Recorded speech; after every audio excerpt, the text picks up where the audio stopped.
Today we're going to look at how to create a graph using Excel. So from sector, let's go to the course notes on this, and this is in our 7PD. And the lesson was actually for today, but the lesson is called Creating Graphs Using Excel, RHA at the end there.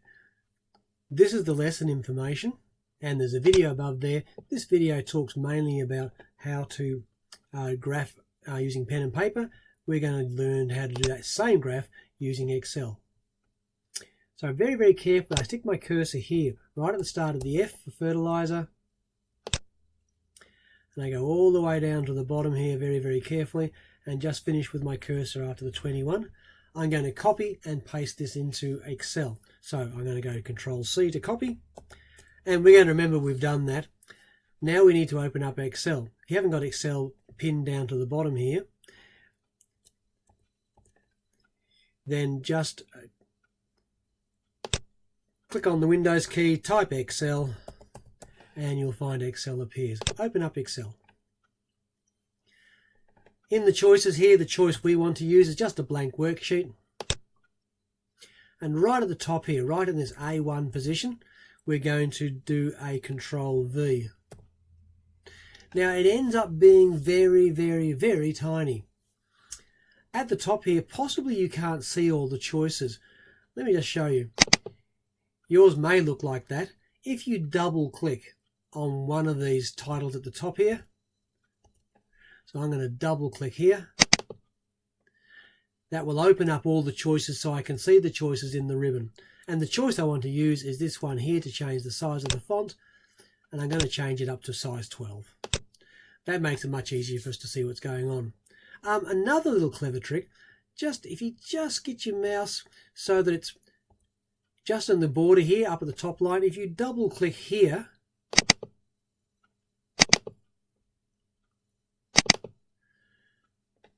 right, if you stretch this out so that you can read it, and if you stretch this one out too so you can read it,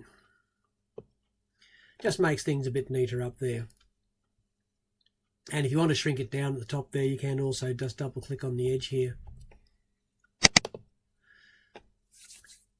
Alright, so here's our data. Notice that when I've selected the data, I've selected all of the data, including the headings at the top. What I want to do now is insert a graph. So very simply, I go to Insert, and I have some choices for graphs. This data is a scatter graph, so I'm going to pick the one here that's a scatter graph. I get some choices there, and I'm just going to use the very top right hand corner one. That gives us the graph there. We can take the edges and make it a bit bigger if you like. At this stage, this graph does not comply with our normal rules for a graph. All right, it doesn't have axis information down the side here. All right, and maybe that title is not exactly what you want it to be. All right, we can fix those things up. So the way to do this is make sure you just got the graph selected. So if I click away, click here, I've got the graph selected. Notice we have the choice now, the design turns up. In design,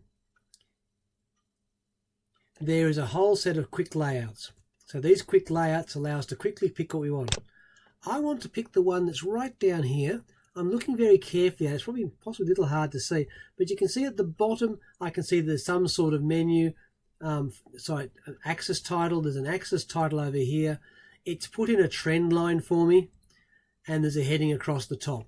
So, and you can see automatically on the screen the actual sample, the actual graph is changing too. So we're going to click on that to select it. Now we need to put the correct writing in for axis title for the x-axis and axis title for the y-axis. Let's start with the x-axis.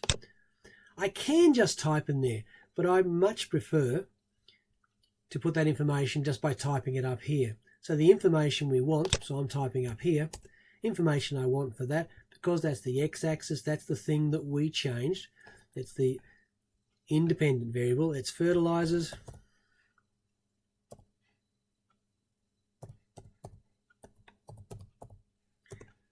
And it's in grams. And if I press enter, we can see that that's now changed.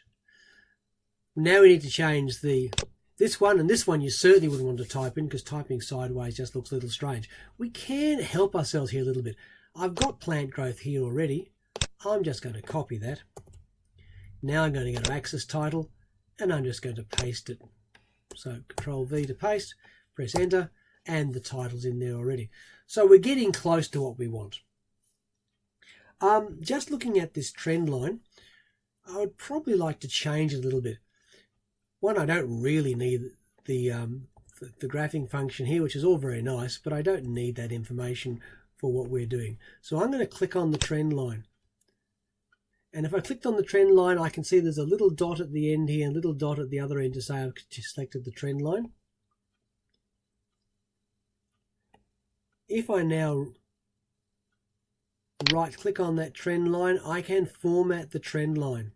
So formatting the trend line, and I get some choices here. This trend line is a linear one, which means it's a straight line.